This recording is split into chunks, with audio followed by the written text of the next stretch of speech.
رسولہ الکریم الذی اشرف الانبیاء والمرسلین وعلی آلہ وصحابہ واولادہ واہل بیتہ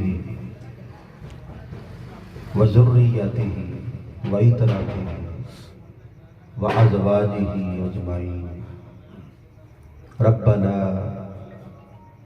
وآتنا ما وعدتنا على رسلك ولا تخزنا يوم القيامة إنك لا تخلف الميعاد. أما بعد فأعوذ بالله من الشيطان الرجيم بسم الله الرحمن الرحيم قل بفضل الله وبرحمته فبذلك فليفرحوا هو خير مما يجمعون. محترم مہمانان گرامی قدر اور ہمارے علاقے کی معروف شخصیت محترم سید محسن رضا بخاری صاحب اور جملہ آج کی اس محفل پاک میں شریک ہونے والے عاشقان مصطفیٰ، غلامان رسول، محبان آل رسول، اللہ تعالیٰ کا شکر ہے کہ جس کی توفیق سے آج ہم اس سالانہ محفل پاک میں حاضر ہیں. محترم شاہد شاہ صاحب اور چندہ صاحب اور طاہر صاحب، یہ ان کی مشترکہ کوششوں سے ہر سال یہ محفل پاک سجائی جاتی ہے. اللہ تعالیٰ ان کے رزق میں، ان کے مال میں، جان میں برکت عطا فرمائے. اور آقا علیہ السلام کے ذکر کے صدقے سے اور آل رسول کے ذکر کے صدقے سے جو بھی پریشانیاں زندگی میں صبح و شام ہوتی رہتی ہیں وہ دور فرمائے. اب میں کسی تمہید میں نہیں جاؤں گا، اب براہ راست اپنی موضوع کی طرف آتا ہوں. لمبا چوڑا خطاب نہیں ہے تو میں بس اس حصے پر بات کروں گا کہ آقا علیہ السلام کی آمد کی خوشیاں منانا یہ تقاضا ایمان ہے، ایمان کا تقاضا ہے. اور ہم خوش نصیب لوگ ہیں کہ آقا علیہ السلام کی آمد کی خوشی منانے کے لیے اس مقام پر بیٹھے، اس لیے کہ کائنات کی سب سے بڑی خوشی آمد مصطفیٰ کی، اللہ کی سب سے بڑی رحمت اور اللہ کا سب سے بڑا فضل آقا علیہ السلام کی تشریف آوری. حضور آئے تو ہمیں ایمان ملا. وار خوشیاں منائیں، اس طرح خوشیاں منائیں کہ آپ کچھ نہ بھی بولیں، آپ کے چہرے کی کوئی جھلک دیکھ لے تو سمجھے کہ یہ خوش ہے. یعنی اس خوشی کو، آقا کے میلاد کی خوشی کو دل میں سنبھال کے نہ رکھے. کوئی کہے کہ خوشی دل میں ہوتی ہے، نہیں، ایسی خوشی ہو کہ کٹورا دل کا آمد مصطفیٰ کی خوشی سے بھر جائے اور وہ خوشی باہر چھلک. اور یہ میرا موضوع ہے. آقا کے میلاد کی خوشی وہ نہیں کہ جو دل کے کٹورے کے اندر رہے، بلکہ خوشی وہ منانے کا حکم ہے کہ جو باہر چھلک. اب اس کے لیے میں نے قرآن پاک کی آیات مقدسہ تلاوت کی جس میں اللہ رب العزت نے ارشاد فرمایا قل هو اللہ احد.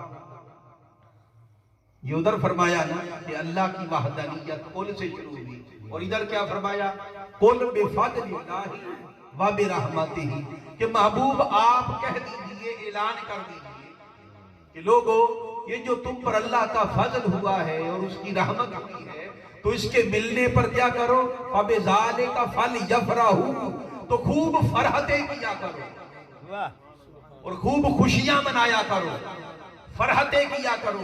اب یہاں پر ایک بڑی ایمان افروز بات توجہ کریں گے تو آپ کو سمجھ آ جائے گی کہ اللہ کے بہت سے احکامات ایسے ہیں جو لفظ کل کے بغیر نہیں ہوتے. کل کا مطلب ہوتا ہے محبوب آپ کہتے ہیں. اللہ کا کوئی حکم ایسا بھی ہے، کئی احکامات کہ جو کل کے اضافے کے بغیر ہوتے ہیں، مگر اس میں بھی براہ راست اللہ نہیں کہہ رہا ہوتا، محبوب سے ہی کہتا کہ آپ کہتے ہیں. مثال کے طور پر اللہ نے فرمایا کہ الصلاۃ، نماز قائم کرو، ڈائریکٹ بندوں سے نہیں کہا۔ اللہ کبھی بھی بندوں سے ڈائریکٹ مخاطب نہیں ہوتا، وہ اپنے محبوب کو وسیلہ اور واسطہ بناتا ہے اور محبوب سے کہتا ہے کہ آپ کہہ دیں کہ نماز پڑھو، مگر کل کا اضافہ نہیں کیا۔ زکوٰۃ دو، حج کرو، جتنے بھی احکامات ہیں وہ کل کے بغیر ہیں، مگر کچھ احکامات وہ ہیں باقاعدہ کل کا اضافہ کیا جاتا ہے کہ محبوب آپ کہہ دیں۔ یہ تب ہوتا ہے کہ جب کوئی ایسا حکم دیا جانا مقصود ہو کہ جس کے بغیر چارہ نہ ہو اور جس کے بغیر گزارا نہ ہو۔ جس طرح اللہ نے اپنی توحید کا ذکر کیا تو فرمایا محبوب تو کہہ دے، قل هو اللہ، محبوب تو کہہ دے کہ وہ اللہ ایک ہے، وہ اللہ ایک ہے، اس لیے کہ توحید کے بغیر چارہ نہیں ہے۔ اگر کوئی خدا کو نہ بھی مانے وہ خدا کی خدائی سے بھاگ تو کوئی چارہ نہیں ہے۔ تو کل کا اضافہ وہاں پر کیا جاتا ہے کہ جہاں پر چارہ کوئی نہ ہو۔ اسی طرح ایک مقام پر جب آل رسول کی محبت کی بات کی تو فرمایا محبوب آپ کہہ دیں، آپ کہہ دیں کیا کہ میں تم سے کوئی اجر نہیں مانگتا، اپنی قرابت کی محبت مانگتا۔ اسی طرح یہاں پر کل کا اضافہ کیا گیا کہ محبوب آپ کہہ دیں کہ اللہ کے فضل اور رحمت پر خوشیاں منایا کرو۔ تو پتہ یہ چلا ایک ایسا حکم دیا جا رہا ہے جس کے بغیر چارہ کوئی نہیں ہے اور گزارا کوئی نہیں ہے۔ اور مفسرین بیان کرتے یہاں پر کل اور کے بعد فضل اور رحمت کا ذکر اکٹھا آ جائے اس سے مراد ذات مصطفیٰ ہے۔ اب میں اس کی تفصیل میں نہیں جاؤں گا کیونکہ وقت میرے پاس کم ہے۔ مولانا اشرف علی تھانوی صاحب نے بھی یہی ترجمہ کیا ہے اور یہی تفسیر کی ہے، اور بھی کتب اہل سنت میں یہ موجود ہے کہ جہاں پر فضل اور رحمت کا ذکر اکٹھا آئے تو مراد ذات ہے۔ تو اللہ نے فرمایا کہ یہ جو اللہ کا فضل ہوا ہے اور اس کی رحمت ہوئی ہے وجود مصطفیٰ کی صورت میں، آمد مصطفیٰ کی صورت میں، فَبِذَالِكَ فَلْيَفْرَحُوا، تو اس پر خوب فرحت ہے۔ فرحت، توجہ کریں، فرحت کا معنی عام طور پر خوشی کیا جاتا ہے۔ ایک لفظ ہوتا ہے مسرت، مسرت کا معنی بھی خوشی ہے، کیا جی؟ مسرت کا معنی بھی خوشی اور فرحت کا معنی بھی خوشی، مگر دونوں میں فرق ہے۔ مسرت اس خوشی کو کہتے ہیں جو دل میں، مسرت اس خوشی کا نام ہے جو دل میں ہو، اور فرحت اس خوشی کو کہتے ہیں کہ دل کے اندر پیدا ہو، اتنی بڑھ جائے کہ باہر چھلک پڑے۔ جس طرح ایک برتن ہوتا ہے نا، کوئی برتن اس میں آپ دودھ ڈالتے ہیں تو اس کے اندر اتنا ہی دودھ آئے گا جتنی کیپیسٹی ہے برتن کی۔ اگر زیادہ دودھ ڈال دیں تو جب برتن بھر جائے گا لبالب تو پھر وہ دودھ باہر چھلک پڑے گا، وہ دودھ باہر چھلک پڑے گا۔ اب یہ جو دودھ کا اس حد کے اندر رہنا ہے وہ مسرت ہے، اور دودھ کا چھلک پڑنا یہ فرحت ہے۔ یہ کیا ہے؟ یہ فرحت ہے۔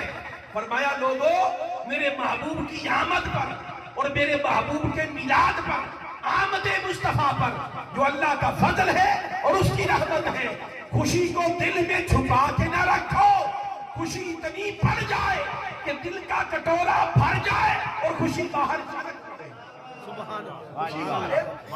چھلک پڑے۔ تو فرمایا خوب فرحتیں کیا کرو۔ اب ایک اور بات سمجھے، عام طور پر اللہ فرحت کرنے کو پسند نہیں کرتا۔ یہ جو ظاہر کرنا ہے نا خوشی کو اور دھوم دھام کرنا، اس کو اللہ تعالیٰ عام طور پر پسند۔ قرآن پاک میں اللہ نے فرمایا ان اللہ لا یحب الفرحین، اللہ فرحت کرنے والوں کو پسند نہیں کرتا۔ دھوم دھام خوشی میں کرنا اللہ اس کو پسند نہیں کرتا۔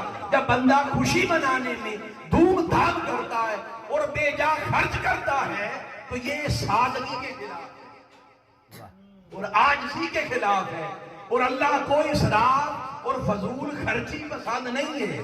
اللہ کو بندے کی عاجزی پسند ہے، بندے کی سادگی پسند ہے.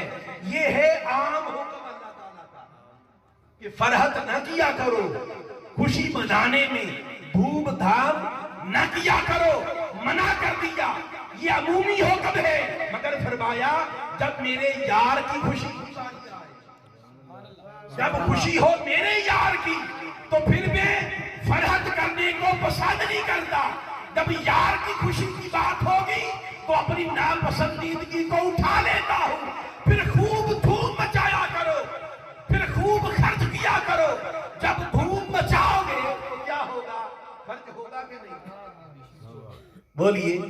جب لنگر پکاؤ گے، کمکمے لگاؤ گے، لائٹ کا انتظام کرو گے، خطیب کو بلاؤ گے، نعت خوان حضرات کو بلاؤ گے اور پھر ان کی مدد کرو گے، خدمت کرو گے اور اپنی محبت کا نذرانہ پیش کرو گے تو سارا خرچ ہوتا ہے کہ نہیں؟ شاہ صاحب ہوتا ہے، خرچ ہوتا ہے. اب اللہ جانتا ہے جب دھوم دھام ہوگی تو خرچ ہوگا، خرچ ہوگا.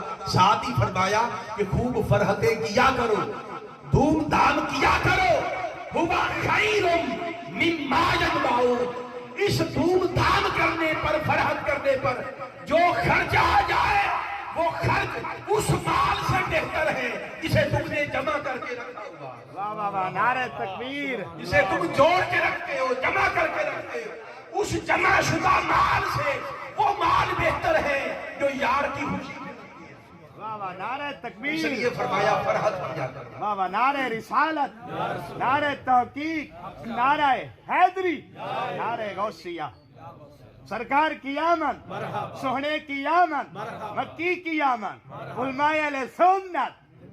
کیا بات. تو اس طرح دھوم مچایا کرو، آقا کے میلاد فرحت کیا کرو، خوب چرچا کیا کرو. یہ بات سمجھ گئے؟ اب بعض لوگ جب آقا علیہ السلام کے میلاد کی بات ہو تو ان کے چہروں پر کدورت چھا جاتی، روحیں مرجھا جاتی ہیں اور وہ فوراً کہیں گے کہ نہیں نہیں، اس سے مراد حضور کی ذات نہیں ہے، اس سے مراد قرآن ہے.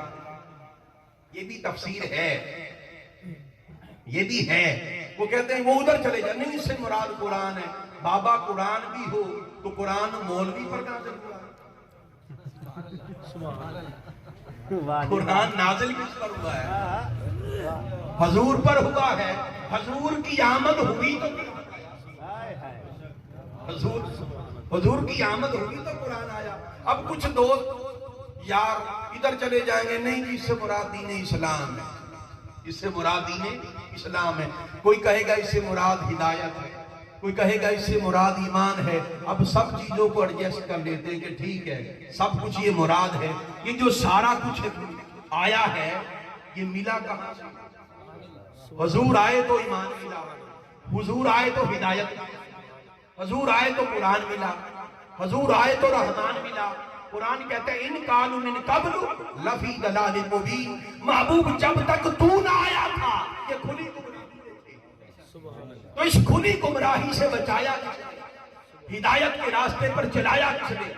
دوزخ کے گڑھے کے قریب جا پہنچے تھے، دوزخ کے گڑھے سے کھینچ کر جنت کے راستے کی طرف چلایا کس نے؟